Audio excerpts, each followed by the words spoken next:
امام شافعی رحمۃ اللہ علیہ کا تقرر ہو گیا تھا مصر میں. تقرر کیا ہوا؟ امام تشریف لے گئے. شافعی رحمۃ اللہ علیہ جس سے غضب کے ذہین کہاں ہوتے، روزانہ پڑھانے جاتے تھے اور کچہری کے پاس ایک گندا نالا بہتا تھا، اس کے کنارے ایک عورت تھی، بھیک مانگتی رہتی تھی اور بہت ہی بدصورت، جتنی بدصورتی کوئی ہو سکے، اور مہینوں نہاتی نہیں تھی، کپڑوں سے بھی بو آ رہی ہے، سب جو بھی آپ برائی سمجھیں. ایک دن قاضی صاحب آئے امام شافعی رحمۃ اللہ کے پاس اور کہا حضرت میں حیران ہوں، زندگی یہاں گزر گئی، اتنے 10-15 سال سے میں قاضی ہوں، اور آج رپورٹ انٹیلیجنس نے یہ دی ہے کہ وہ گندی عورت جس پہ تھوکتے ہیں لوگ وہ امید سے ہو گئی. گورنمنٹ کہتی ہے اس مسئلے کو حل کرو، میں کہاں چاہوں حل کرنے، اس سے کس نے منہ لگایا ہوگا. امام شافعی رحمۃ اللہ علیہ سوچتے رہے، پھر فرمایا دیکھو یہ بڑا مسئلہ ہے، کسی پہ تہمت نہ لگے، حد نہ جاری ہو، لیکن میں تمہیں بتاؤں وہ جو فلاں آدمی ہے نا کچہری کے باہر بیٹھا رہتا ہے اس کی ذرا تحقیق کرو. لیکن یہ بات نہ فیصلہ کرنا ہے نہ کسی کو بتانی ہے، وہ تحقیق کی انٹیلیجنس ہے. انہوں نے کہا جی وہی. خیر جو سزا ہونی ہوگی ہوئی ہوگی. قاضی نے کہا حضرت آپ کو کیسے پتہ چلا؟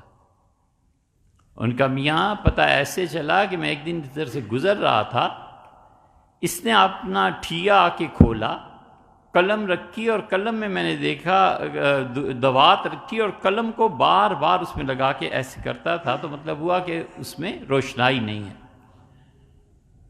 تو میں دیکھتا رہا، یہ اٹھا اور گندے نالے سے ایسے دوات لگائی اور پانی بھر لیا.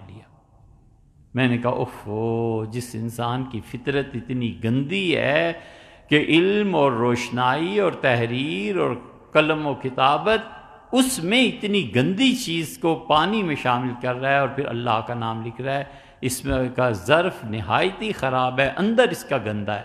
تو جب تم نے بات کی تو مجھے اچانک یاد آیا، میں نے کہا ایسی گندی حرکت وہی گندا کر سکتا ہے. یہ ایسے سوچتے تھے، امام تھے. یہ سب اس علم کا نتیجہ تھا. اس کے علم کے نتیجے میں نور جو دل میں پیدا ہو گیا تھا نا، اس نور نے دکھائی. اسی لیے اللہ کہتا ہے وَمَن يَتَّقِ اللَّهَ، اور جو اللہ سے ڈرتا ہے اللہ اسے علم عطا کرتا ہے.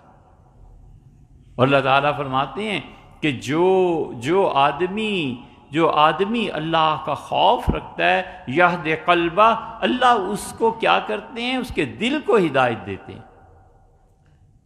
نیند غفلت ہے، اور نیند اللہ کی بہت بڑی نعمت ہے کہ خدا الہام کرتا ہے. روح آزاد ہوتی ہے، روح جا کر معائنہ کرتی ہے، روح دیکھتی ہے کیا ہو رہا ہے. ایک وہ شعور ہے جو تنفس کو، زندگی کو قائم رکھتا ہے، اور ایک وہ شعور انسان کو اللہ نے دیا ہے کہ جب وہ سوتا ہے نا تو اس کا وہ شعور جنت میں پہنچ جاتا ہے، اس کا وہ شعور جہنم میں پہنچ جاتا ہے، اس کا وہ شعور جا کر فرشتوں سے باتیں کرتا ہے. اسی لیے تو وہ دیکھتا ہے کہ والد جنت میں دیکھے، فلاں کو ادھر دیکھا، فلاں کو ادھر دیکھا. بہت سے لوگوں کو خواب سے مناسبت ہوتی.